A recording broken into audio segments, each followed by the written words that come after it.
खलक सब रैन का सपना, समझ मन कोई नहीं अपना। कठिन है मोह की धारा, बहा सब जात संसारा। घड़ा जो नीर का फूटा, पत्र जो डाल से टूटा। जो पत्ता डाल से टूट गया दोबारा नहीं लगेगा। कच्ची मिट्टी में पानी भरा गया, फैल गई, किसी काम की नहीं रही। ऐसे ही बुढ़ापा के बाद एक अवस्था आती मृत्यु, फिर मानव जीवन गया, फिर अन्य योनियों में भटकना पड़ा। तीन लोक और भुवन चतुर्दश, सब ही काल को चारो। पूरी रहो जगदीश गुरु, तन बासे रहो नियारो। कहे कबीर सुनो भय साधु, सब घट देखन हारो। जन्म अनेक दगा में खोए, बिन गुरु बाजी हारो। मन रे अब की बेर संहारो। चाहे जितना तुम पुण्य करके चाहे जिस लोक में जाओ, तीनों लोकों तक काल का नगाड़ा बजता है। हर समय वो विनाश लीला करता रहता है। सब काल का चारा है, कोई नहीं बच सकता। जैसे हरिवंश प्रपंच बंच सब काल ब्याल को खायो। यह जिय जान श्याम श्यामापद कमल संगी सिरनायो। गुरुदेव ने जिसको स्वीकार किया और जगदीश का ज्ञान प्रदान कर दिया, कबीर साहब कहते हैं भाई सुनो, वही विजय प्राप्त कर लिया जो घट घट में सबको आराध्य देव माना। हर घट में हमारा आराध्य देव विराजमान है, वो जीवन मुक्त हो गया। इस शरीर का धारण करना मानव देह का यही सफलता है। नाम जप करते हुए शब में भगवत भाव करके अपने आप का उद्धार कर ले। समझो रे भाई, समझो रे, अरे हिया नहीं रहना, करना अंत पयाना। जाना है भाई जाना है, मरना है भाई मरना है, आज नहीं तो कल मरना है।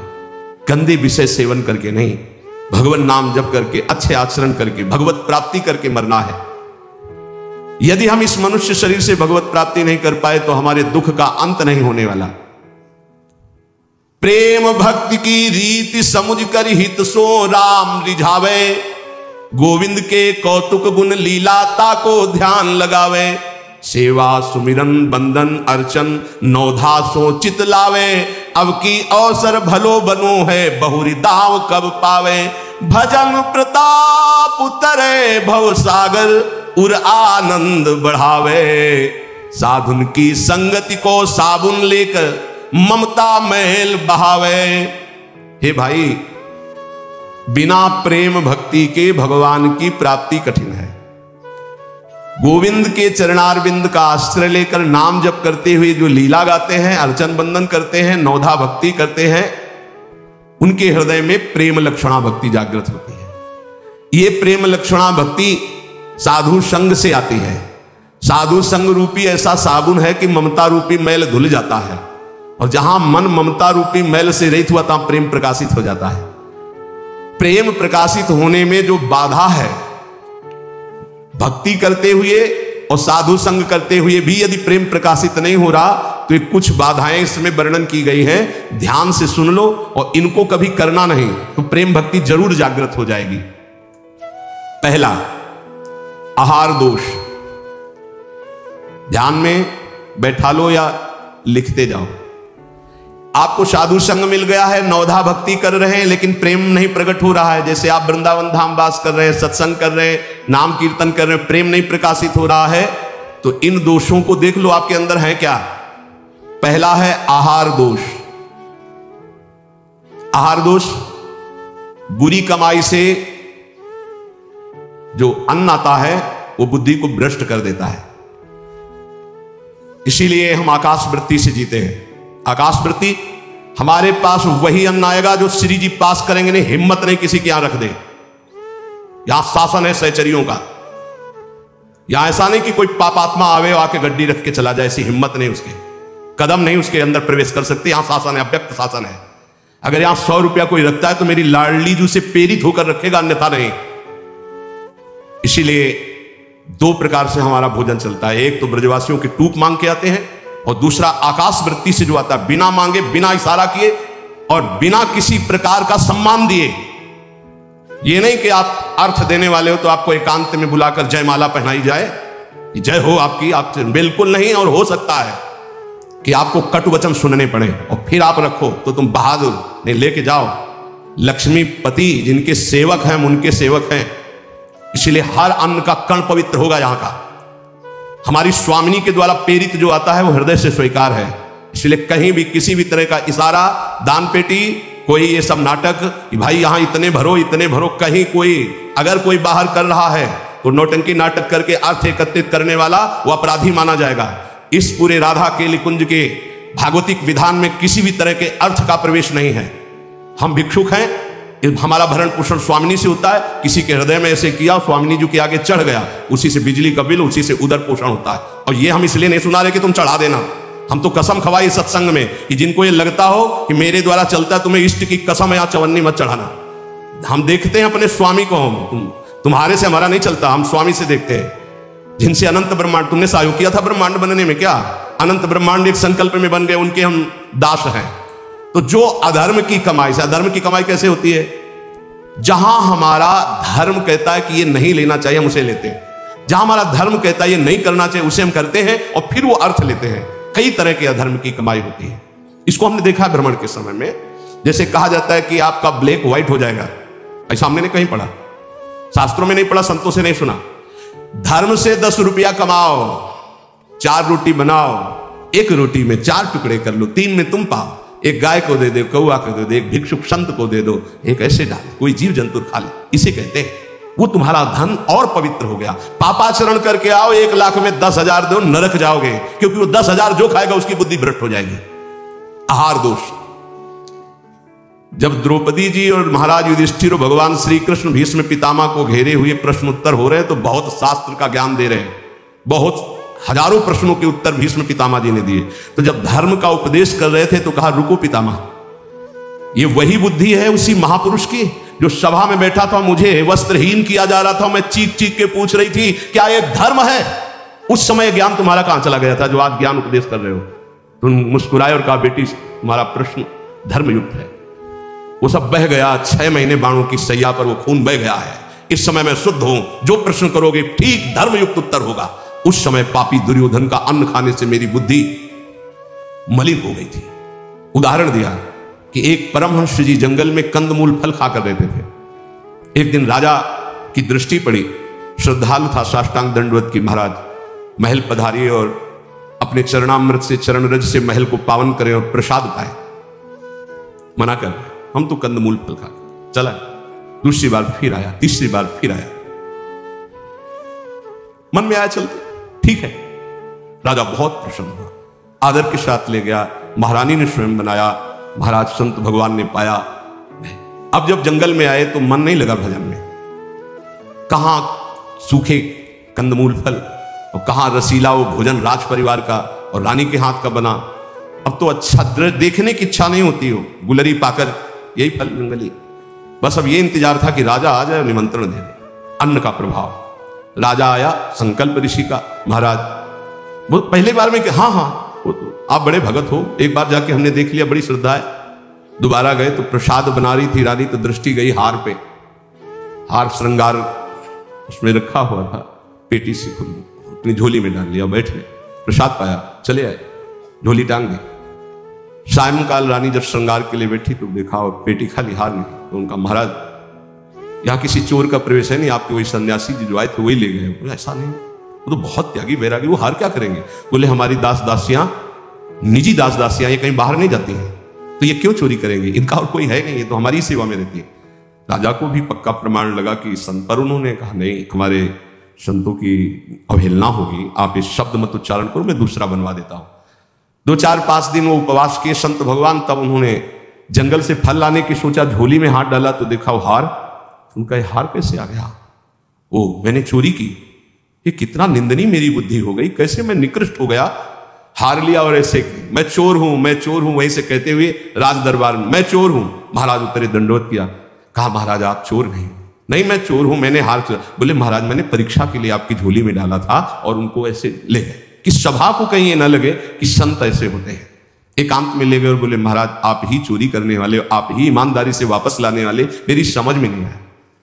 तो बोले शास्त्रों में जो लिखा है, आप कल सुने थे चर्चा में, प्रताप रुद्र जी के दर्शन के लिए भी महाप्रभु ने निषेध कर दिया था। राजअन्न निषेध माना गया है अगर वो वैष्णव भक्त ना हो तो। बोले ये राजअन्न का प्रभाव है कि मेरी बुद्धि लुभायमान हो गई और स्वर्ण की चोरी कर ली, कई दिन से भोजन नहीं पाया, वो सूख गया, रक्त जल गया, तो इसलिए अब मेरी बुद्धि शुद्ध हुई। ये तुम्हारे अन्न का दोष है जो हमने 2 बार पाया, उससे मेरी बुद्धि पतित हो गई। तो पहला दोष है आहार दोष, बुरी कमाई का, चोरी के पैसे का, दूसरे के हक का, अन्न या जबरदस्ती कर लेने का, इस तरह का जो धन है उससे जो खान पान है ये बुद्धि को भ्रष्ट कर देता है। जैसे ब्याज दर ब्याज, अब वो आपको पैसा मिलेगा तो फिर वो आपकी बुद्धि में भजन नहीं होने देगा।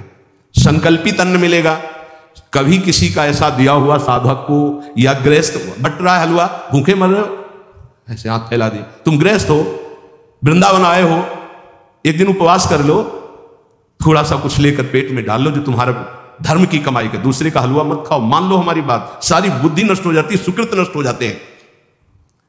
आहार दोष पहला, कई बार बताया, इस पर ध्यान दीजिए। सतोगुणी पवित्र अन्न भी यदि मात्रा से अधिक हो गया तो रजोगुण, उस मात्रा से अधिक हो गया तो तमोगुण पैदा कर देगा, अल्प मात्रा में पाइए। दूसरा, शरीर को स्वस्थ रखिए।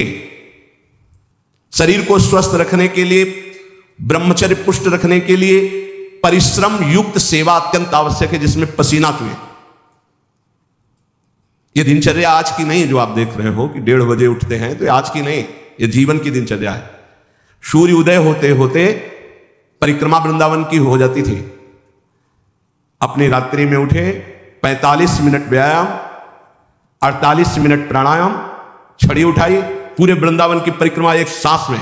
इसके बाद आके श्री जी की मंगला, गुरु जी की सेवा में 9 बजे तक, फिर आके श्रृंगार, फिर गुरु जी की 2:30 बजे रोटी मांग करके एक बार 24 घंटे में, वो भी न सब्जी न दाल।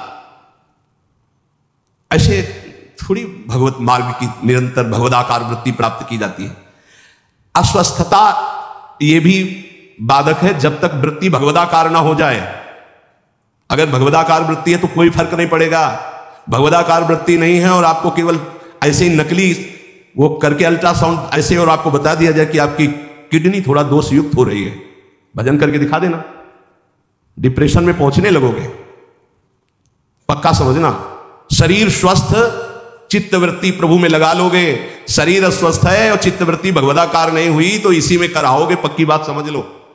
और एक बार चित्तवृत्ति लग गई तो 2 किडनी की क्या बात, अगर 10-20 होती है सब फेल हो जाती तो भी कोई फर्क नहीं पड़ता। पक्का मान लीजिए, पक्का मान लीजिए। इसीलिए संसारी पुरुषों को विश्वास नहीं होता कि क्या ऐसा भी हो सकता है, क्या ऐसा होता है। कर्तुम अकर्तुम अन्यथा कर्तुम सर्व समर्था सा ईश्वर। अभी क्या समझे हो तुम? अस्वस्थता से बचिए। प्रत्येक साधक से कहा व्यायाम करो, चाहे साधक हो चाहे साधिका, संयम से चलो। व्यायाम प्राणायाम अत्यंत आवश्यक है। ठीक है, आपकी दिनचर्या ऐसी तो समय निकालो, ऐसी दिनचर्या में समय निकालो कि आप व्यायाम कर सको, आप प्राणायाम कर सको। मान लो मेरी बात। आहार अल्प पवित्र आहार है, पक्का, इसमें कोई संशय नहीं, गुरु प्रदत्त आहार है। और अल्प आहार तो शतोगुणी बना रहेगा। दूसरा, व्यायाम प्राणायाम प्रत्येक साधक को करना चाहिए। यह महापुरुषों को देखें, अपने गुरुदेव को भी देखा, क्योंकि आजीवन हमें संयम पूर्वक भजन मार्ग में बढ़ना है, तो ये दोनों बातें जरूर। तीसरा, आलस्य का त्याग। आलस्य, वृंदावन रहते हुए भजन करते हुए भगवत मार्ग में आपके प्रेम क्यों नहीं प्रकट हो रहा, यह सिद्ध महापुरुष के द्वारा बताए हुए। पहला, आहार दोष। दूसरा, शरीर को स्वस्थ रखो, नहीं तो अस्वस्थता में भजन नहीं होता। किनका? साधक का। तीसरा, आलस्य। यह सबसे ज्यादा साधक को परेशान करता है। ये 3 बातें पहले क्यों लिखी गई, अभी और है। प्रायः साधक को भोजन में स्वाद की बुद्धि रहती है। आलस्य को त्यागिए, नहीं तो प्रेम। काहे को इतना सोते हो? हम तो प्रभु से मनाते थे कि हमें नींद ना हो, प्रभु मेरी नींद खत्म हो जाए, और आज उसकी कृपा का फल प्राप्त हो रहा है। हाँ, कि नींद नाम की चीज नहीं है यदि और कोई डिस्टर्ब भी नहीं, कोई परेशान भी नहीं है, ये बस अगर आप ठिकाने देखो। नींद को विश्राम जो इंद्रियों को मिलता है नींद में ना, वो संसार का चिंतन छोड़ने से। खास बात समझिए, 6 घंटे संसार का चिंतन छोड़ के बड़ा फ्रेश लगा, और 6 घंटे अगर भगवान के चिंतन में संसार को भूल गए तो कैसा लगेगा, सोचो। चौथा है प्रमाद। प्रमाद माने जो अभी काम करना है वो कल कर लेंगे, कल करने देना। करने योग्य काम को आगे के लिए छोड़ देना और ना करने योग्य काम को तत्काल करना, जबकि साधक इसका उल्टा करता है। करने योग्य कार्य को तत्काल करता है, ना करने योग्य कार्य के लिए उपस्थित समय आने पर भी उसे टाल देता है। कल देखेंगे उसके ना करने योग्य कार्य को तत्काल करना और करने योग्य कार्य को आगे के लिए टाल देना, इसे प्रमाद कहते हैं।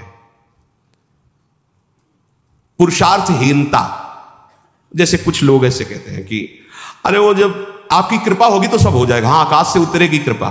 तुम्हें कह रहे नाम जप करो, समय से वाणी पाठ में जाओ, समय से ऐसे करो ऐसे, ये कृपा नहीं हो क्या? तुमको जो उपदेश कर रहे हैं कृपा नहीं तो और क्या? भगवान गीता में उपदेश कर रहे हैं, शास्त्रों में उपदेश कर रहे हैं, ढूंढ ढूंढ करके हर बात तुम्हारे कान तक पहुंचा रहे हैं प्रभु। ये तुम पर कृपा नहीं है? अब तुम आलस्य करो, प्रमाद करो। बहुत समझ में नहीं आता कि साधक क्या लक्ष्य लेकर के चलता है। पुरुषार्थहीनता है तो प्रेम प्राप्त नहीं होगा।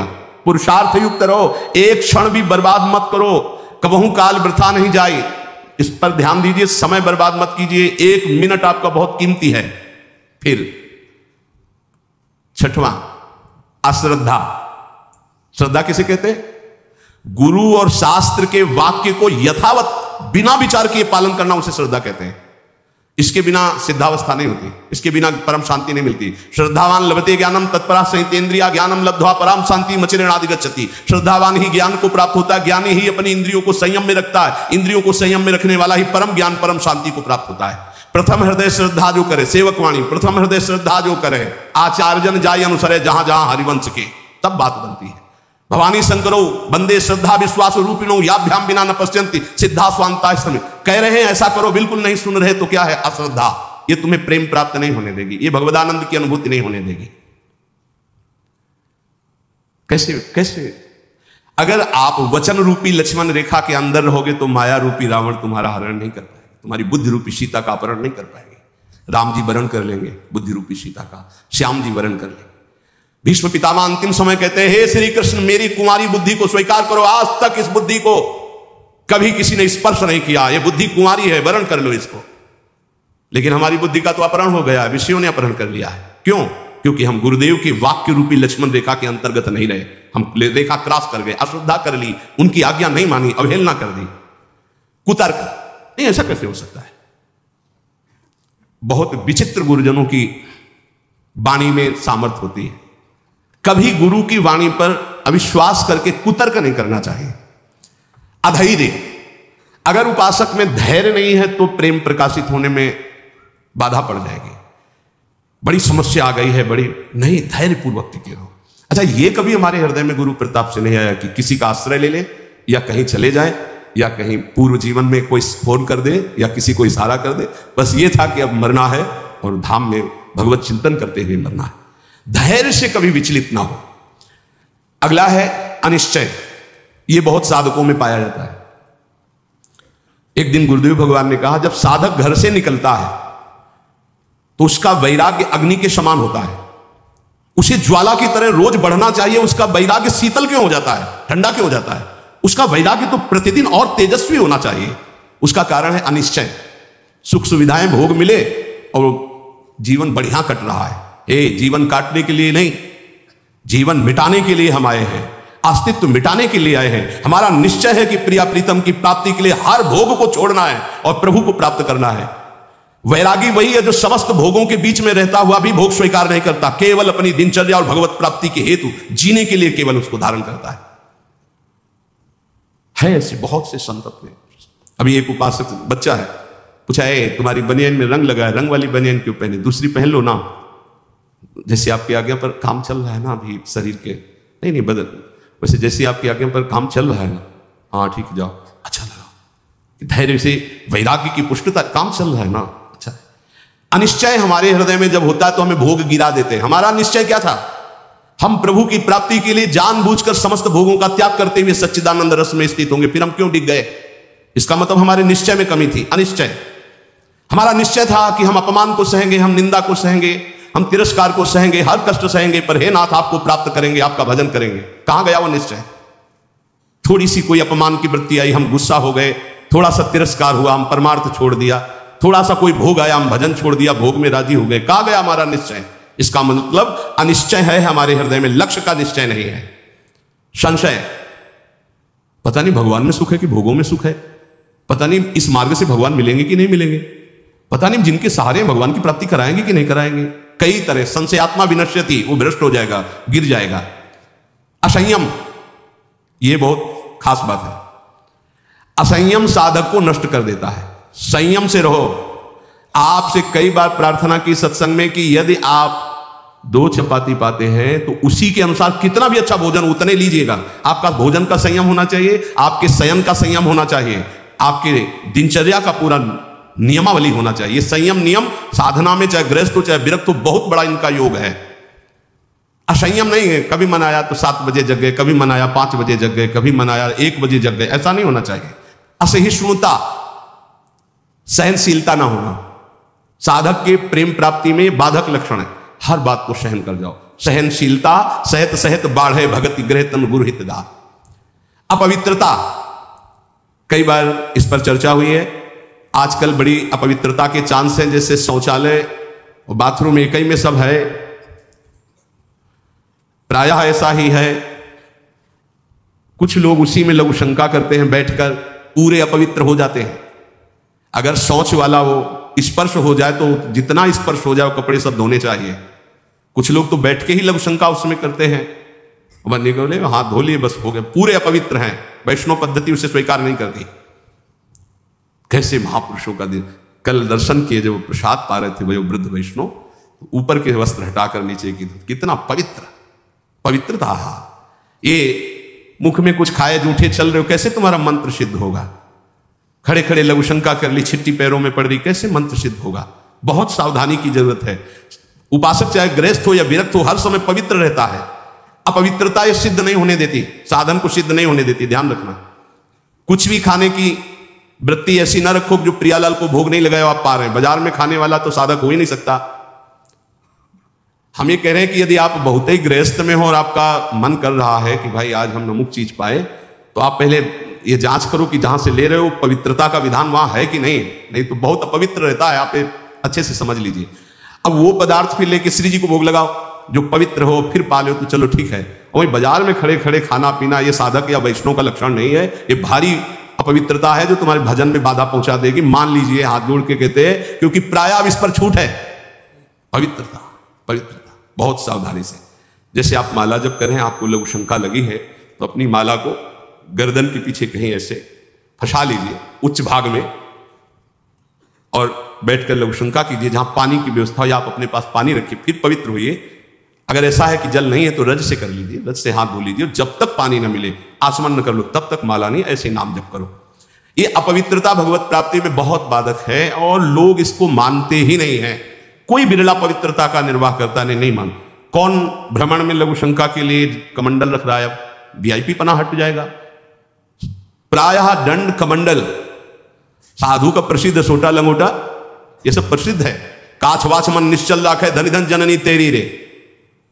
बहुत अब प्रायः दर्शन करने वालों में ऐसे दर्शन होते हैं, हाथ में बिस्लरी की बोतल ऐसे, जैसे कोई जल चढ़ाने की गंगा जली नहीं, प्रायः बिस्लरी की बोतल ऐसे हाथ में होगी। जमाना बदलता चला जा रहा है।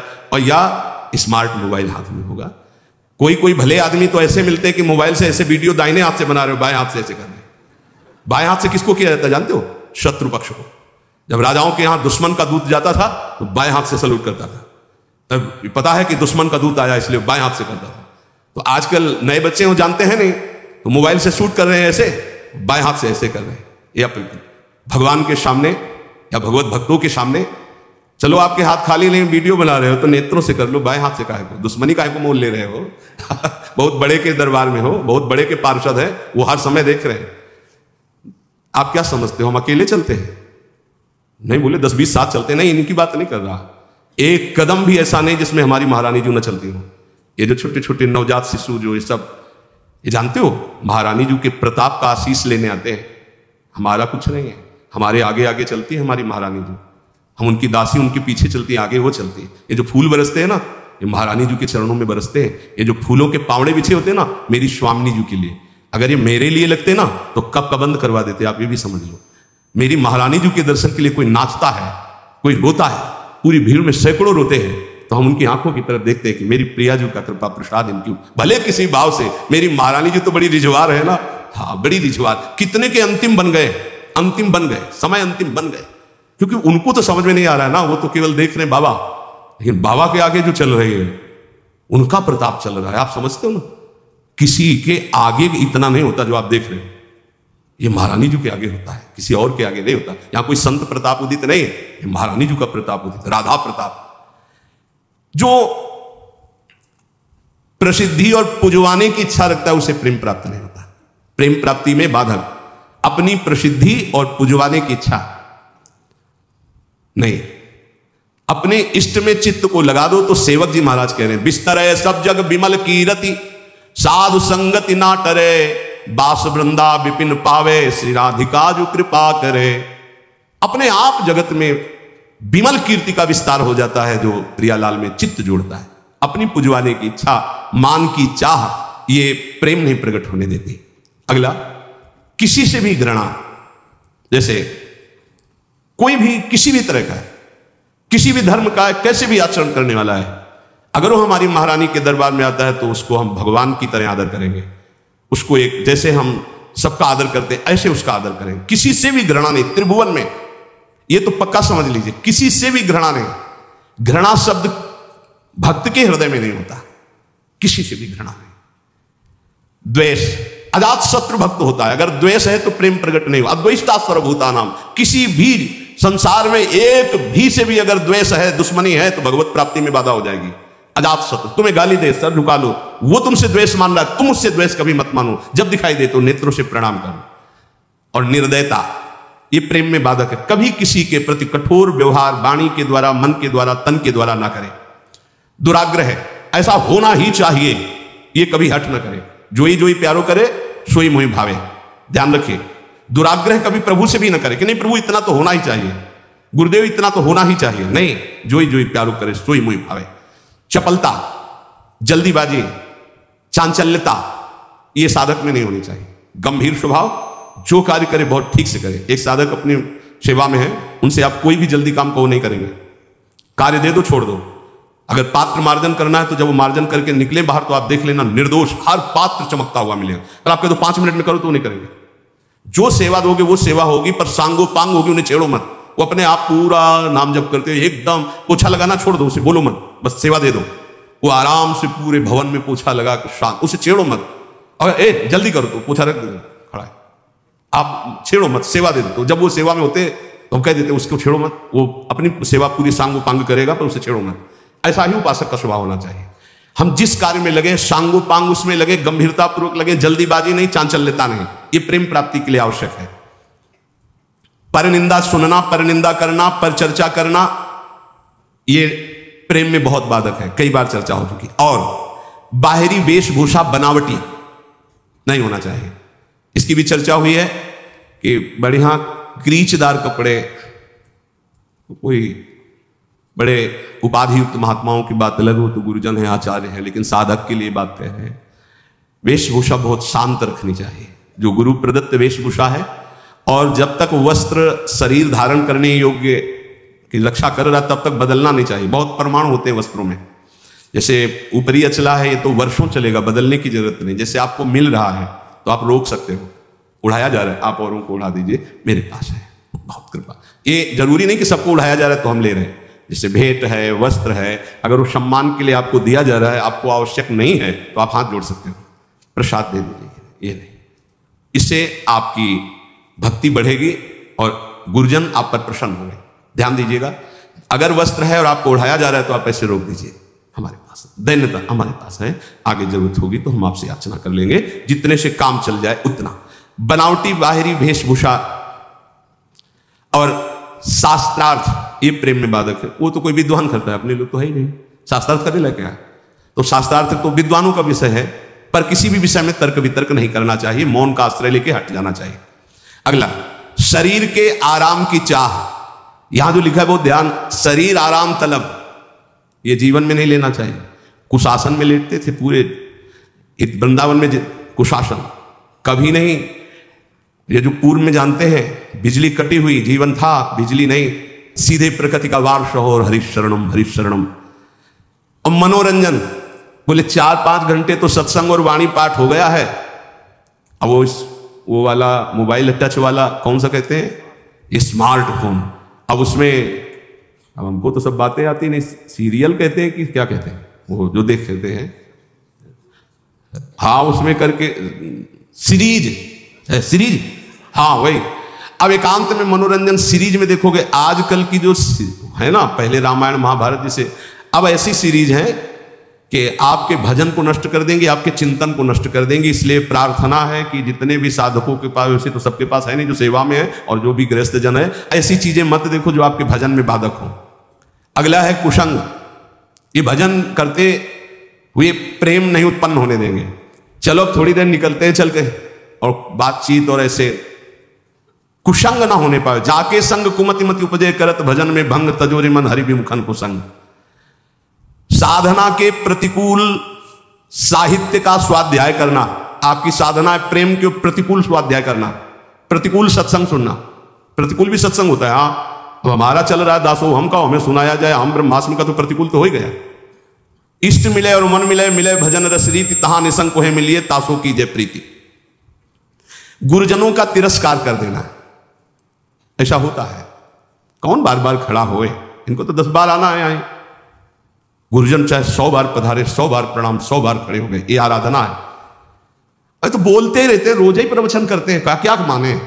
एक ने हमसे कहा कि महाराज जब वैराग्य का प्रवचन करते हैं तो गद्दा वद्दा निकाल के बाहर फेंक देते हैं, जब आश्रय का प्रवचन करते तो फिर गद्दा अंदर लग जाते हैं। बताओ चले कौन, वैराग्य वाला कि आश्रय वाला? तो तुम हो किसके, आश्रय के कि वैराग्य के? बस यही समझना है। गुरुजनों के वचनों पर अविश्वास, भजन जो संख्या दी गई उसमें लापरवाही। बहुत ज्यादा संख्या नहीं दी थी, एक दिन कहा था सब लोग 11 माला तो कर ही लिया करो।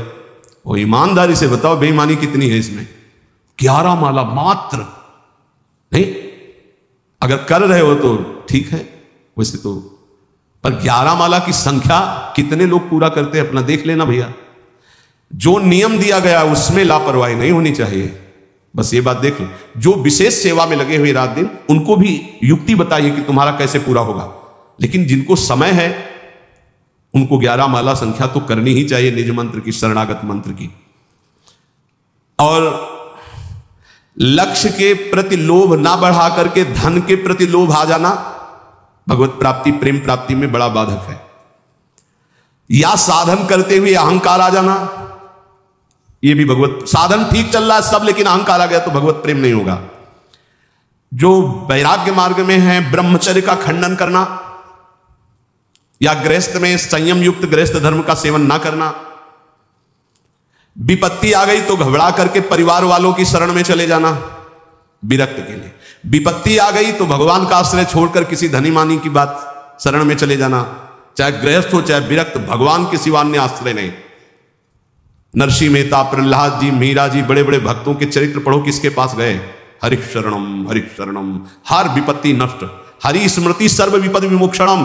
बड़ी बड़ी विपत्तियां भगवान के स्मरण से नष्ट। सही औषधि हर विपत्ति नाश करने के लिए भगवत गुणगान, भगवान नाम जप, अलौकिक चमत्कार। बिना किसी फोन के हर समस्या का हरि स्मृति सर्व विपद विमोक्षणम। मान लीजिए आप किसी की तरफ मत झांकिए, केवल प्रभु की तरफ देखिए तो कुछ बिगड़ ही नहीं सकता। 5 वर्ष के प्रहलाद जी क्या बिगाड़ लिया त्रिभुवनपति हिरण्यकश्यप ने? पर हमारा विश्वास काम नहीं करता। किसी भी मनुष्य को, संपत्ति को, सुख भोग को, पद को, ममता को भगवान के समान न रखना। अपने इष्ट की समानता में किसी को न रखना। कैसे समझोगे कि हमने इष्ट की समानता में किसी को नहीं रखा? किसी व्यक्ति के मिलने पर, वस्तु के मिलने पर, भोग सामग्री के मिलने पर, पद मिलने पर यदि भगवान भूल गए तो वो भगवान से बढ़कर वस्तु हो गई, भगवान छोटे हो गए। अगर भगवत स्मरण चल रहा है तो फिर किसी को नहीं रखा भगवत स्मृति के समान। अब आप देख लीजिए, छोटी छोटी बातों में भगवत स्मरण छूट जाता है तो भगवान छोटे हो गए और वो भोग सामग्री, वो व्यक्ति बड़ा हो गया। आगे कह रहे हैं, जो भारी व्यवस्था धर्म प्रचार के चक्कर में पड़ जाता है, प्रेम प्राप्ति दुर्लभ हो जाती है, वो लक्ष्य को भूल जाता है। इतने दोषों से यदि बच जाया जाए गुरु कृपा से, तो सहज भजन में रुचि हो जाए और भगवत प्राप्ति हो जाए और प्रेम प्राप्ति हो जाए। आहार दोष, अस्वस्थता, आलस्य, प्रमाद, पुरुषार्थहीनता, अश्रद्धा, कुतर्क, अधैर्य, अनिश्चय, संशय, असंयम, असहिष्णुता, अपवित्रता, प्रसिद्धि, पुजवाने की इच्छा, मान की चाह, घृणा, द्वेष, निर्दयता, दुराग्रह, चपलता, जल्दीबाजी, परदोष दर्शन, पर निंदा, पर चर्चा, बाहरी वेशभूषा सजाना, विवाद, शास्त्रार्थ करना, शरीर के आराम की चाह, विलासिता और दूसरों से सेवा कराने की आदत बनाना, लोक में मनोरंजन करना, कुसंग करना, साधना के प्रतिकूल, साधना के अनावश्यक साहित्यों को पढ़ना, अनावश्यक बातों को सुनना, साधना के प्रतिकूल सत्संग सुनना, भजन में लापरवाही, गुरु के वचनों पर अविश्वास, दूसरे साधन और लक्ष्य के प्रति लोभ और विपत्ति में घबरा जाना, ब्रह्मचर्य का नाश करना, साधना में अभिमान करना, कर्तव्य को भूल जाना, प्रभु के समान किसी को भी मानना नहीं। मतलब ये सब ना, हम सबको प्रभु मानते हैं, लेकिन प्रभु के समान का मतलब है कि प्रभु जहां हमारे हृदय में है वहां किसी का स्थान नहीं। अगर वो स्थान दे दिया तो भगवत स्मरण चला जाएगा, उसकी स्मृति आ जाएगी। और विशेष विशेष कारणों से लक्ष्य को भूल जाना ये भगवत प्राप्ति में बहुत बाधक है। तो उपासक सावधान होकर के निर्दोष स्थिति प्राप्त करने के लिए निरंतर नाम जप करता हुआ गुरु आज्ञा के अनुसार चले तो इसी जन्म में प्रेम और भगवत प्राप्ति प्राप्त हो जाती है।